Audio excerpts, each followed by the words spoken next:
ABS-CBN News Headquarters, Corina Sanchez, Julius Babaw, kasama ang mga patrol ng bayan, bantay ng mamamayan.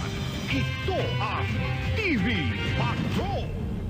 Ng Ninoy Aquino International Airport sa pagdating ng bida ng Meteor Garden na si Dao Ming Su o si Jerry Yan. May report si Catherine De Castro, Patrol ng Bayan. Halos walang pinagkaiba sa state visit ni US President Bush ang paghahanda ng NAIA sa pagdating ni Jerry Yan. May sariling landing area, nakakordon ang buong tarmac. Parang mga Secret Service kung umasta ang kanyang mga bodyguard. Media lang ang pinayagan lumapit kay Jerry. Maraming empleyado ng NAIA ang nadismaya. Alas 12:08 ng tanghali nang dumating ang PR Flight 897 galing Taipei. Hindi pa man bumaba sa eroplano, nagwawala na ang mga taong nag-aabang. At nang masilayan na nila si Jerry Yan, hindi na kontrol ng airport security ang mga empleyadong nakalusot. Sa lakas ng buhos ng ulan, hinatid na lang ng sasakyan si Jerry sa nag-aabang na helicopter.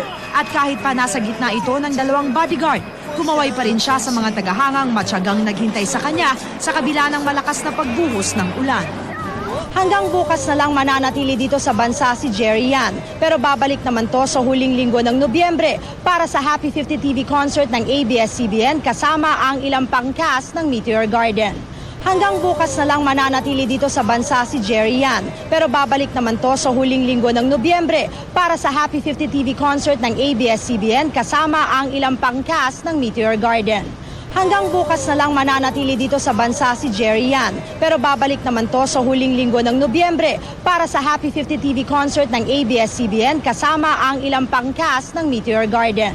Hanggang bukas na lang mananatili dito sa bansa si Jerry Yan. Pero babalik naman to sa huling linggo ng Nobyembre para sa Happy 50 TV concert ng ABS-CBN kasama ang ilang pang cast ng Meteor Garden.